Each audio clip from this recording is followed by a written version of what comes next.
So hello friends, welcome to the session of the most important MCQs of the oral pathology. Now before knowing to the most important MCQs, we should know what and all the topics which are most important with respect to the oral pathology, because the questions they keep on revolving around these topics. Okay, so the most important topic, as we have seen this in the detailed session of the oral pathology, so we have odontogenic cyst and tumor. So the most basic thing is the classification, and the direct questions have been asked from the classification. Next is the radicular cyst, OKC, calcifying odontogenic cyst, pseudocyst, and in tumors again the classification: ameloblastoma, odontoma, which is the most common benign odontogenic tumor, odontoma, CEOT and AOT. Developmental anomalies, very important, because I cannot choose any one particular developmental anomaly, as all the developmental anomalies have been asked many times. So this is very important. Infections, all the bacterial infections. In viral infection, we have herpes simplex virus and HIV, which is most important with respect to oral pathology. Fungal infection, candida. In salivary gland, Sjogren's syndrome, pleomorphic adenoma, and Watten's tumor. Now, skin pathology, lichen planus and pemphigus, it is very important. Bone pathology, fibrous dysplasia and Paget's disease, along with the neoplasia. Now, let's start with the most important MCQs. So, the first question here is about the talus cusp. Now, when you will see your MCQ textbook, in previous past year questions, many questions have been asked about the developmental anomaly and the syndromes associated. Now in the I9 paper, what they have changed, that what type of talon is this. Okay, so they have told that this is the talus cusp bhai. Okay, now you tell me what is the type of talon. So here the options are complete talon, trace talon, true talon, and the semi talon. So here the answer is true talon. Okay, so let's just first see what is a talus cusp. It is basically an extra cusp. Now this is present either on the labial or the lingual surface, but the most common area is the lingual. It is not necessary that it will always be present on the lingual. It can be also present on the labial aspect. Now which is the most common tooth associated? It is the maxillary incisors. Now what are the different syndromes associated with the talus cusp? It is the Rubinstein-Tybee syndrome, Sturge-Weber syndrome, and the Mohr syndrome. Now what is this Mohr syndrome? It is basically called as orofacial digital syndrome. Now if you will remember orofacial digital syndrome, you will not forget Mohr syndrome. Now orofacial, that means there is an involvement of the oral cavity along with the facial structures and involvement of the digits. So oral cavity में क्या क्या देखते हैं? We see polylobed tongue, there are some missing teeth, along with the facial involvement of the facial structures like median cleft lip. It is most commonly associated with Mohr syndrome, and involvement of the digits. So what do we see in digits? We see polysyndactyly of hands and feet. So this is the Mohr syndrome associated with the talus cusp. Now coming to our question, that is types of talon. Now there are three types of the talus cusp. The first type is the true talon. Okay, so it is this talus cusp, it basically represents like a additional cusp. Now what is the extent of this talus cusp? Okay, so true talon, it extends at least half the distance from the CJ to the incisal edge. Okay, so let's just have a look in this image. So it extends from the CJ till at least half of the incisal edge. Okay, so it is extending more than that. So this is a true talon. Now semi-talon, it basically represents as an accessory cusp 1 mm or above. Now this extends less than half the distance from the CJ to the incisal edge. Okay, so if this is the full distance, now it will extend less than half of the distance from the incisal edge. So this is semi-talon. Trace talon, it is basically an exaggerated or bulbous type of cingulum, or we can say it is just a tubercle-like. Sometimes these are so small that it can go undetected radiographically. So these are the types of talon which is very important, and this was asked in the I9 paper, and there's a high possibility that it might ask in the NEET paper. Now, coming to the next question. Which of these cysts has high potential for the transformation into ameloblastoma? Okay. So, from the histopath image also we can understand what kind of cyst they are talking about. So, this is a 2 to 4 layer thick lining epithelium, and they have also mentioned that this lining epithelium is reduced enamel epithelial like lining. So, 2 to 4 lining epithelium हम किस में देखते हैं? It is dentigerous cyst. Now, if we are confused in the dentigerous and the OKC, so OKC has at least 6 to 10 layer of the lining epithelium. So here the answer is dentigerous cyst. Okay. Now, coming to the dentigerous cyst. So long-standing dentigerous cyst can transform into ameloblastoma along with malignant squamous cell carcinoma and malignant mucoepidermoid carcinoma. But the most commonly it gets transformed into ameloblastoma. Now, there is a one very important criteria, that is the Vickers-Gorlin criteria. But this criteria is only given when the dentigerous cyst will get converted into ameloblastoma. So now what is this criteria? So there is a presence of nuclear hyperchromatism. What type of cell? These are tall columnar cells. Tall columnar cells with nuclear hyperchromatism. Now, what is this palisaded nucleus? That means the nucleus is present at the same level but with reverse polarization. So normally, if this is a tall columnar cells, generally the nucleus, it is present at the basal part of the cell. Now it has shifted from the basal part of the cell to the upper part. To the upper part of the cell, and they are palisaded, that means present at the same level. Because they have shifted to the upper part of the cell, there is cytoplasmic vacuolization, which is called as subnuclear vacuolization. So this is Vickers-Gorlin criteria, in which the dentigerous cyst gets converted into ameloblastoma. Now we are done with dentigerous cyst. Now coming to the histopath of the OKC.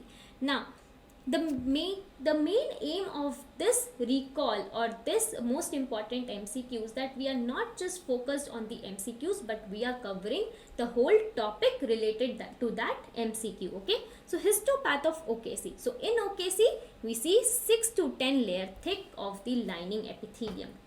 Now, as in general, odontogenic keratocyst, it is para-keratinized. Because it is para-keratinized, what do we see? Corrugated surface. We see corrugated surface. Corrugated surface, and here the nucleus is present at the same level. Okay, because the nucleus is present at the same level, we have compared this with the picket fence appearance, which is also called as row of tombstone appearance. Now, what is this daughter cyst or the satellite cyst? So, in the histopath of OKC, we see daughter cyst and satellite cyst. Now, because of presence of this, the OKC has a highest potential that it will have recurrence. Okay, so this increases the recurrence. Increases recurrence.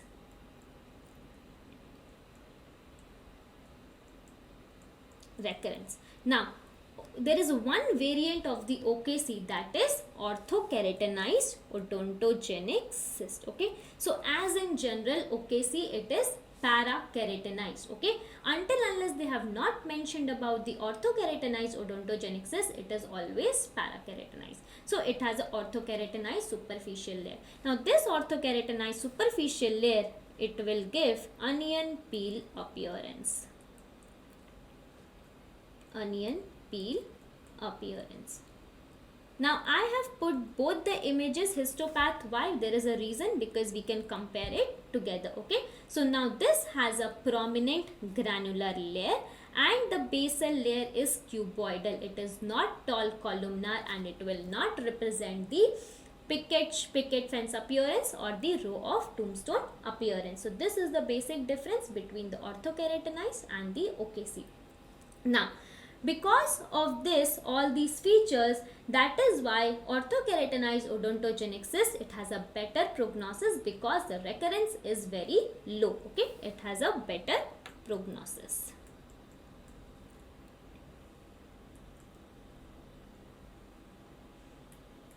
Better prognosis. So variant of OKC, that is OOC, has a better prognosis. Now coming to our next question. Now 65-year-old male patient had a tumor in the parotid region. Which is the tumor seen in the following histopath image? Now see, the options are Wathin's tumor, mucoepidermoid carcinoma, squamous cell carcinoma and pleomorphic adenoma. Now tumor in the parotid region. So salivary gland tumor, most commonly they are benign. So what are the two most important benign salivary gland tumor? First is the pleomorphic adenoma, most common. Second most common is the Wathin's tumor. So these options are excluded. So now we are confusing pleomorphic and Wathin's tumor. We know that in Wathin's tumor there are lots and lots of lymphocytes. Okay, so what is this blue? This is lymphocytes. So the answer is Wathin's tumor. So what is the other name of Wathin's tumor? It is called as papillary cystadenoma lymphomatosum. Now why it is called as papillary cystadenoma lymphomatosum? Because it represents like a cystic cavity where the epithelial projections are there, and at the base of this epithelial projection there are a lot of lymphocytes. So if we see the histopath, okay, if we see the histopath, now this is the bilayered epithelial projection along with the lot of lymphocytes. So that is why it has also called as papillary cystadenoma lymphomatosum. Now when we aspirate the Wathin's tumor, the fluid is the chocolate colored fluid on aspiration, and long standing tumor has high potential that it can transform into lymphoma. Very important point. Okay, and Wathin's tumor, it is most commonly seen in smokers. Now coming to the pleomorphic adenoma, which is the most common tumor of the salivary gland, it is pleomorphic adenoma. Now why the name has been given pleomorphic? Because many morphologies are seen. Okay, many morphologies are seen. So it has two components. One is the epithelial and the connective tissue. So it has epithelial and the connective tissue. Now this epithelial structures, these are present in the form of islands and ducts. Okay, while the connective tissue, it is present in form of the chondroid, osseous, myxomatous or the hyalinized. Now because of the presence of epithelial and the connective tissue, two components, it was also called as, it is a mixed tumor, that is pseudo mixed tumor, but actually it is not a mixed tumor. What is a true mixed tumor? It is the teratoma. Why it is called as true mixed tumor? Because it gets its origin from the ectoderm, mesoderm or the endoderm, that is the germ layers of the embryo. Okay, so this is not the true mixed tumor. Okay, now why do we call it hyalinized or the myxomatous? So all this area, it is hyalinized, myxomatous. So hyalinized, it basically a homogeneous eosinophilic glassy appearance, it is represented as hyalinized. Myxomatous, that means it has lots and lots of the ground substance, and because of the presence of lots and lots of ground substance, the cells are very loosely arranged. Okay, so this is pleomorphic adenoma. So as we know that salivary gland tumor, it is most commonly 80% of the time they are benign, only 20% they have potential to develop into malignant. Now if the pleomorphic adenoma gets converted into malignancy, it is called as carcinoma ex pleomorphic adenoma.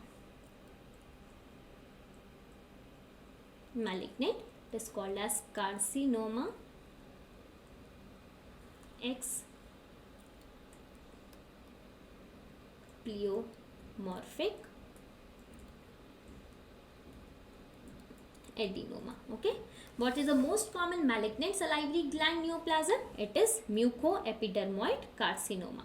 Now, which is the most common malignancy seen in the oral cavity? It is squamous cell carcinoma. Okay, remember this. Okay, very important. Most common oral malignancy, it is squamous cell carcinoma. Now, Swiss cheese pattern, it is seen in which carcinoma? It is adenoid cystic carcinoma.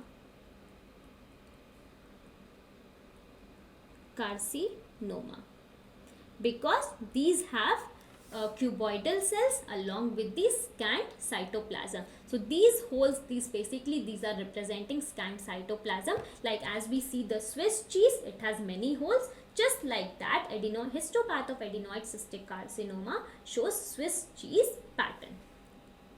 Now coming to the next question. Which of the following periapical lesion is a sequelae of pulpal pathosis? Okay, hypercementosis. Now we know that hypercementosis, it occurs as a result of pathological or as a result of defense mechanism. Now pathological, because of we see in osteitis deformans or the Paget's disease because of increased alkaline phosphatase, or also as a result when the tooth is getting extruded as a defense mechanism, the tooth with automatically it will start having lot of cementum. That is hypercementosis. Ossifying fibroma, it is a tumor. Benign cementoblastoma, it is again a tumor. Simple traumatic bone cyst. So again they have also mentioned that traumatic. Okay, so it is a pseudocyst, occurs as a result. So we have discussed in the class that it occurs when the patient has forgotten the history of trauma leading to the pseudocyst. So the only option left is condensing osteitis. Now osteitis, so it is very probable that there is some kind of inflammation leading to the condensing osteitis. Now let's have a look on sequelae of pulpal pathosis, very important. So pulpitis, that means there is an inflammation of the pulp. Okay, now there are two causes, as a result of bacteria or as a result of trauma, that is the non-bacterial cause. So whenever there is a pulpitis, there is an acute pulpitis. If that will not get treated, it will go into chronic pulpitis. Okay, so once it goes into the chronic pulpitis, later there is an infection of the periapical area. Okay, there will be formation of all that abscess and all. So that will later turn into apical periodontitis. So again the apical periodontitis, acute and chronic. So acute is represented as periapical abscess, while the chronic, it will go into periapical granuloma. Later periapical granuloma, it will convert into apical periodontal cyst, also called as radicular cyst. So here the tooth is non-vital. Here the tooth is non-vital. Now this periapical abscess or the granuloma, it can convert into osteomyelitis. Okay, so osteomyelitis can later transform into cellulitis, or it can transform into periosteitis, that is reactive lesions, and the acute osteomyelitis and the chronic osteomyelitis. Okay, so cellulitis, later it will go into the space infection, and later it can go into Ludwig's angina. Now acute osteomyelitis, it will get converted into chronic, leading to the systemic involvement, that it can cause the cavernous sinus thrombosis, severe bacteremia, and the septicemia. So this is the sequelae of the pulpal pathosis. All one point is very important, that is pulpitis getting converted into apical periodontitis, periapical abscess, granuloma, osteomyelitis, acute, chronic, cellulitis, and periosteitis. Okay, so this question is important.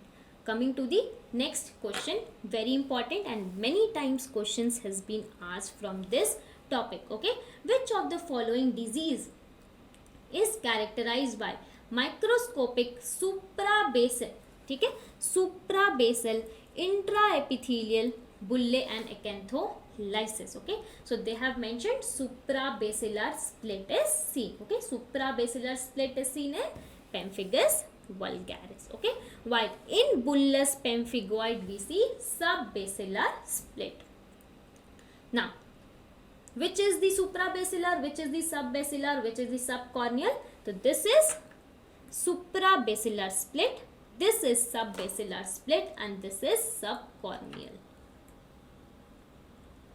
This is subcorneal. Now, in suprabasilar split, the basement membrane is intact. Because of the basement membrane is intact, in pemphigus vulgaris, it is also called as row of tombstone appearance. So, row of tombstone appearance also seen in OKC. Do not forget, it is also seen in OKC and pemphigus vulgaris. Now see, this is the intact basement membrane. Now here, since there is a suprabasilar split, there is a formation of bulla because of the accumulation of fluid in this area. Now to detect this, there is one more method, that is the immunofluorescent testing. On immunofluorescent testing, it gives fish net appearance or chicken wire pattern. So this is a typical chicken wire pattern or the fish net appearance.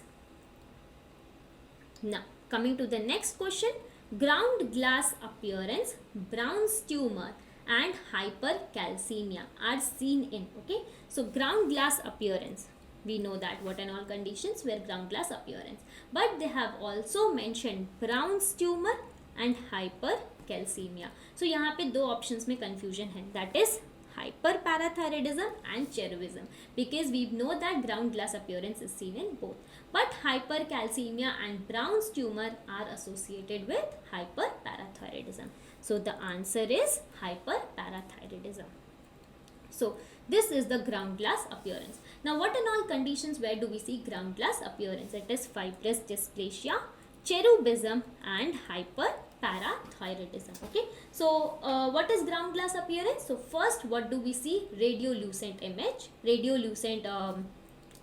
and then along with the radiolucent we see radio opacity, which gives ground glass appearance, and later the mature lesion, they are radio opaque. Now in fibrous dysplasia we see positive Rind sign.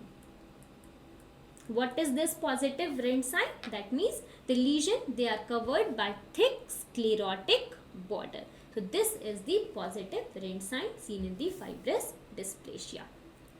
Now coming to the hyperparathyroidism. So hyperparathyroidism, it is caused by excessive parathyroid gland, excessive secretion of parathyroid. Okay, so ground glass appearance, Brown's tumor and hypercalcemia are a characteristic feature of hyperparathyroidism. So ground glass appearance of bone is seen due to the change in the trabecular pattern.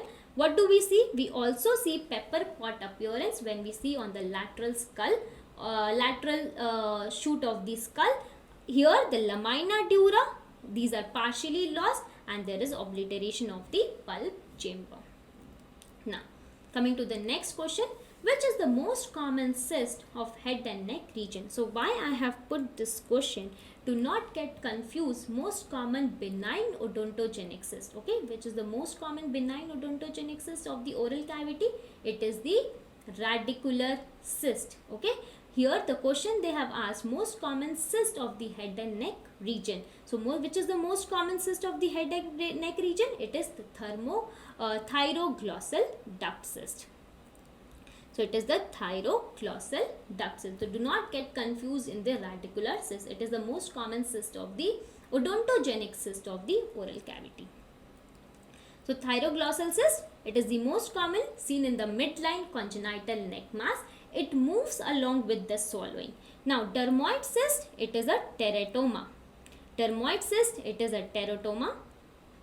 And what is this teratoma? As I mentioned it previously, that it arises from the germ layer, either of one or more than one germ layer, that is ectoderm, mesoderm and the endoderm.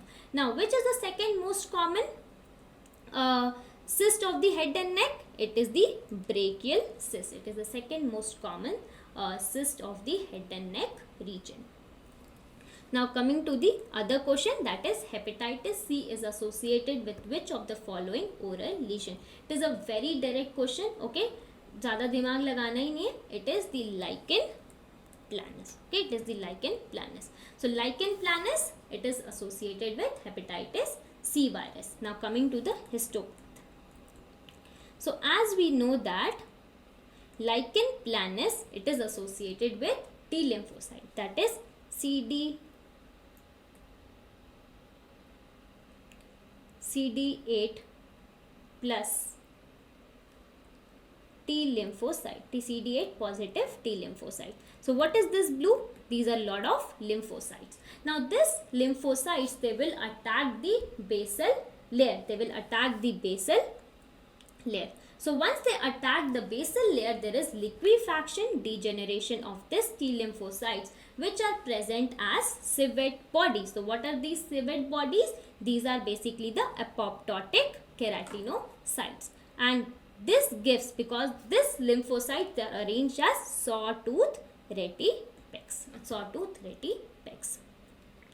Now, coming to the Gardner syndrome. The Gardner syndrome does not include osteoma, epidermoid cyst, osteosarcoma, impacted supernumerary teeth. So this question was asked, I think, around in 2016 or 2018.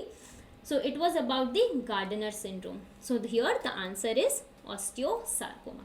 Now the same question but with different form was asked in recent INI paper, that cleft lip and palate can be seen in all these syndrome except. So again here the answer is Gardner's syndrome. See, again the topics are repeated but with a different forms. The questions are not repeated, topics are repeated.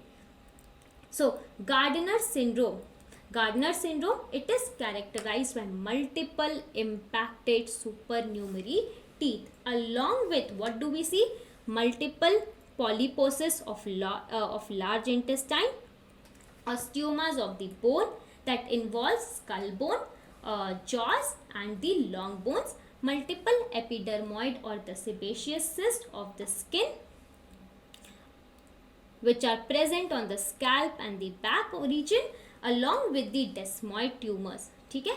But the most important, it is characterized by multiple impacted supernumerary teeth. So I will not be amazed if the question will ask, like Gardner syndrome, it is characterized by, they will give you options like multiple impacted supernumerary teeth, multiple polyposis of large intestine, osteomas or desmoid tumor.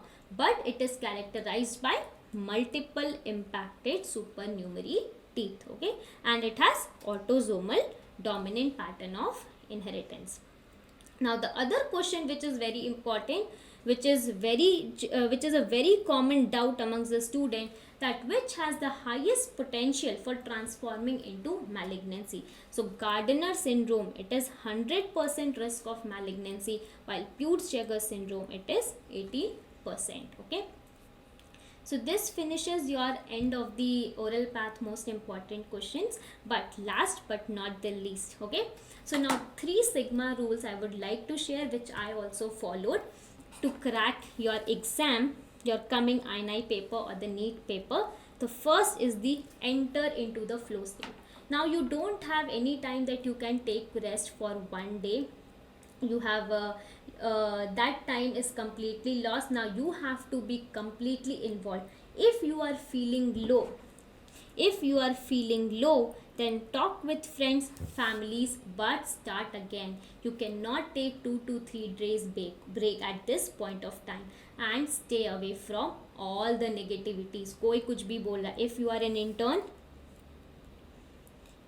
an intern, it is very important that stay away from all those friends who are saying अभी तो internship है, chill कर लेते हैं. This is not that time. You have to gear it up and give your best shot. So with this, on a positive note, I will like to end the session. Bestest of luck, and in case you have any doubt, you can directly email me or you can contact me on Telegram. Okay, so everybody, bestest of luck.